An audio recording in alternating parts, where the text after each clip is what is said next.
Hello guys, welcome back to our channel. Another episode of trending recipes தான் இன்றைக்கி வீடியோவில் பார்க்க போகிறோம். அதில் வந்து என்ன பார்க்க போகிறோன்னு பார்த்தீங்கன்னாக்கா அன்வாஷ்டு சிக்கன் கீ ரோஸ்ட் தான் பார்க்க போகிறோம். சரி வாங்க வீடியோக்குள்ளே போகலாம். இந்த ரெசிபி செய்கிறதுக்கு வந்து பார்த்தீங்கன்னாக்கா போன்லெஸ் சிக்கன் தான் தேவை. அதில் வந்து பார்த்திங்கன்னா நம்ம போன்லெஸ் சிக்கன் வந்து எடுத்துருக்கோம். நம்ம வந்து ஆஸ் யூஷுவல் எப்போதும் போல் நல்லா வாஷ் பண்ணி நம்ம எடுத்துருக்கோம். பட் அவங்க சொன்னது வந்து பார்த்திங்கனாக்கா வாஷ் பண்ணாமல் சிக்கன் எப்படி வாங்குவாங்களோ அதில் குக் பண்ணோன்னு சொல்லி தான் அதில் சொல்லியிருந்தாங்க. பட் அதில் வந்து எனக்கு பார்த்திங்கனாக்கா சரியாக உடன்பாடு இல்லாதனால நான் வந்து வாஷ் பண்ணி எப்போதும் போல் நல்லா வாஷ் பண்ணி எடுத்திருக்கேன். அந்த சயின்ஸ் வந்து என்ன சொல்கிறாங்கன்னு பார்த்தீங்கன்னாக்கா சிக்கன் வந்து வாஷ் பண்ணக்கூடாது, குக் பண்ண தான் வந்து பார்த்திங்கன்னா அதில் உள்ள ஜெர்ம்ஸ்லாம் வந்து போகும் அப்படின்னு சொல்கிறாங்க. பட் அது எந்தளவுக்கு உண்மை அப்படின்னு எனக்கு தெரியல. உங்களுக்கு யாருக்கும் தெரிஞ்சிச்சுன்னா மறக்காமல் கமெண்ட் பண்ணுங்கள், தெரிஞ்சுக்கிறேன் நானும். நெக்ஸ்ட் வந்து மேரினேஷனுக்கு வந்து பார்த்திங்கன்னா ரொம்பவே சிம்பிள். இந்த டிஷ்க்கு வந்து பார்த்திங்கனாக்கா கட்டிங்க்கு வந்து எதுவுமே தேவையில்லை, நம்ம மேரினேஷன் மட்டும் பண்ணி வச்சா போதும். அதுக்கு என்னென்னு பார்க்கலாம். ஃபர்ஸ்ட் வந்து பார்த்திங்கன்னா சில்லி பவுடர், அப்புறம் வந்து பார்த்திங்கனாக்கா டர்மரிக் பவுடர், அது கூட வந்து பார்த்திங்கன்னா கரம் மசாலா, தந்தூரி பவுடர், அதுக்கப்புறமே வந்து பார்த்திங்கனாக்கா கொஞ்சமாக வந்து பார்த்திங்கன்னா கொரியாண்டர் பவுடர் சேர்த்துக்கோங்க. அப்புறம் தேவையான அளவுக்கு வந்து சால்ட், அதுக்கப்புறம் வந்து கெட்டியான வந்து தயிர் வந்து சேர்த்து நல்லா மேரினேட் பண்ணி ஒரு 20 மினிட்ஸ் கிட்ட வந்து பார்த்திங்கன்னா நம்ம வந்து ஃப்ரிட்ஜில் வந்து ஸ்டோர் பண்ணி வச்சுக்கலாம். நல்லா வந்து ஊறினதுக்கப்புறம் வந்து பார்த்திங்கனாக்கா நம்ம வந்து கடாய் வச்சுட்டு அதில் வந்து பார்த்திங்கனாக்கா 2 டேபிள் ஸ்பூன் அளவுக்கு வந்து ஆயில் சேர்த்துட்டு நெக்ஸ்ட் வந்து நம்ம மேரினேட் பண்ணி வச்சுருக்க சிக்கனை போட்டு நல்லா வந்து ரோஸ்ட் பண்ணி எடுத்துக்கலாம். இதில் வந்து பார்த்திங்கனாக்கா நமக்கு பெருசாக வந்து வெங்காயம் தக்காளின்னு எதுவுமே தேவையில்லை, ரொம்பவே சிம்பிள். நம்ம வந்து ஈஸியாக செஞ்சிடலாம். நெக்ஸ்ட் வந்து பார்த்திங்கன்னா நல்லா ரோஸ்ட் பண்ணிவிட்டு நமக்கு வந்து கொஞ்சமாக இது வந்து வேகிற அளவுக்கு கொஞ்சமாக வந்து நம்ம வந்து தண்ணி ஊற்றிட்டு ஒரு 15 மினிட்ஸ் கிட்ட வந்து பார்த்திங்கனாக்கா நம்ம மூடி போட்டு மூடி வச்சிடலாம். கொஞ்சம் வந்து மீடியம் ஃப்ளேம்லேயே வச்சு நல்லா வந்து ரோஸ்ட் பண்ணி எடுத்துக்கலாம்.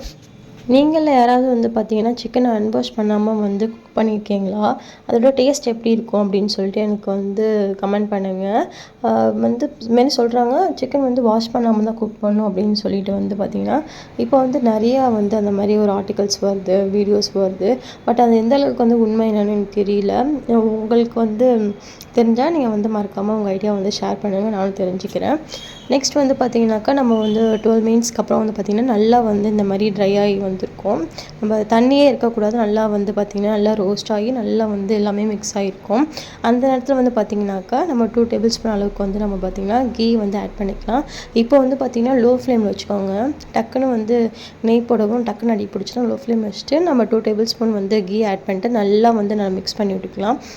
கீ போட்டதுக்கப்புறம் வந்து பார்த்திங்கன்னா நல்லா வந்து பார்த்திங்கனாக்கா நல்லா ரோஸ்ட் ஆகி நல்லா ட்ரை ஆகணும். லோ ஃப்ளேமில் வச்சு ஒரு 2-3 நிமிஷம் வந்து பார்த்திங்கன்னா நம்ம நல்லா மிக்ஸ் பண்ணி விட்டால் சூப்பர் ட்ரை ஆகி வந்துடும். இந்த ரெசிபி வந்து பார்த்திங்கன்னா நான் இன்ஸ்டாகிராமில் தான் பார்த்து பண்ணேன். பட் ஆக்சுவலி இந்த டேஸ்ட் வந்து பார்த்திங்கனாக்கா சூப்பராக இருந்துச்சு, எனக்கு ரொம்பவே பிடிச்சிருந்துச்சி. இதுக்கு வந்து பார்த்திங்கனாக்கா பெருசாக நம்ம வந்து எதுக்கும் டைம் ஸ்பெண்ட் பண்ண தேவை, ரொம்ப ஈஸியாக வந்து நம்ம மேக் பண்ணிடலாம். வெங்காயம் தக்காளின்னு எதுவுமே தேவையில்லை. என்னோட ரேட்டிங் வந்து பார்த்திங்கன்னா இந்த டிஷ்ஷு கண்டிப்பாக வந்து 9.5 கொடுப்பேன். ரொம்பவே சூப்பராக இருந்துச்சு, டேஸ்டியாக இருந்துச்சு. நம்ம வந்து குயிக்காக ஒரு ரெசிபி நம்ம வந்து ரெடி பண்ணலாம். கண்டிப்பாக இது வந்து நம்ம இந்த ரெசிபி நம்ம வந்து ட்ரை பண்ணலாம். இந்த ரெசிபி செய்கிறதுக்கு வந்து பார்த்திங்கன்னா நம்மக்கிட்ட வந்து ஒரு 1 hour கிட்ட இருந்தால் போதும். மேரினேஷனுக்கு ஒரு 20 நிமிஷம், குக் பண்ணுறதுக்கு ஒரு 25 நிமிஷம் கிட்டத்தட்ட வந்து பார்த்திங்கனாக்கா அவ்வளோ டைம் இருந்தால் போதும். டக்குன்னு வந்து நம்ம வந்து குயிக்காக ரெடி பண்ணிடலாம்.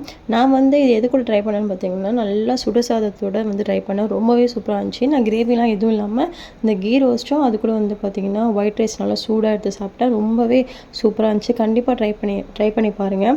நீங்கள் யாரெல்லாம் இந்த டிஷ்ஷை வந்து ட்ரை பண்ணியிருக்கீங்கன்னு சொல்லிட்டு மறக்காமல் வந்து கமெண்ட் பண்ணுங்கள். நெக்ஸ்ட் நம்ம என்ன ரெசிபி பண்ணலான்னு சொல்லிட்டு உங்களுக்கு ஐடியா இருந்துச்சுன்னா கமெண்ட் பண்ணுங்கள். இதேமாரி வீடியோஸ் பார்க்கறதுக்கு நம்ம சேனலை சப்ஸ்கிரைப் பண்ணி வச்சுக்கோங்க. நெக்ஸ்ட் வீடியோவில் பார்க்கலாம். பாய்.